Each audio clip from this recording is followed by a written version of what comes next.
de grammaire, m'orienter vers la loi, une carrière dans le droit, pour œuvrer à la justice.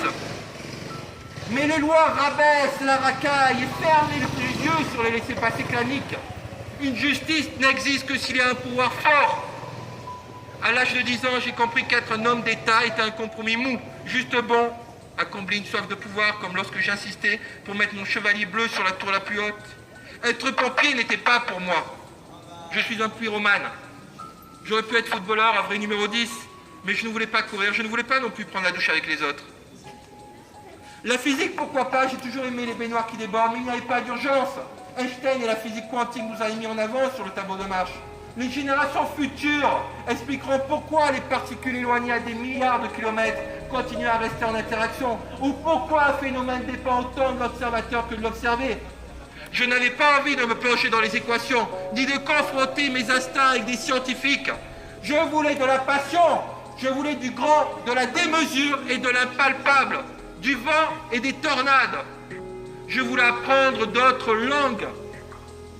J'avais vu le temple d'Artémis, je n'étais pas que de vulgaires pierres.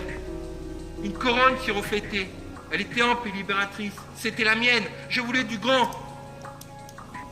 J'ai alors laissé les choses se faire en prenant ce qui se présentait, et je suis allé à ma voie, à mon rythme, en gardant à l'esprit que l'action est première à jamais et depuis toujours. J'étais libre, je pouvais m'isoler des contingences de la civilisation, et je savais qu'il y avait encore quelques morceaux de cadavres cachés dans de vieilles commodes. Le printemps ressemblait à l'automne cette année-là. Je suis allé à la gare et j'ai pris le train du premier quai. Il partait vers le nord. Je me suis arrêté en Alaska et j'ai construit un igloo. J'ai empilé des blocs très larges et très solides, en m'appliquant à ce qu'aucun jour ne passe. L'igloo était beau, lisse et bien bombé. J'ai vu les réminiscences des œuvres anciennes. C'était le dôme de Florence. Quand une chose s'arrête, elle poursuit sa route sous une autre forme. Je me suis pris pour Léonard et je suis allé à la recherche d'une sphère en bronze doré. Je n'en ai pas trouvé et j'ai rebroussé chemin quand j'ai vu un ours polaire au loin. J'ai ramassé une belle broche de bouleau sur le retour et l'ai posée tout en haut de ma maison. Elle a fait un bel effet. Je suis alors rentré et me suis assis sur ce tapis qui venait certainement des hautes plaines. J'ai allumé une bougie et j'ai patienté.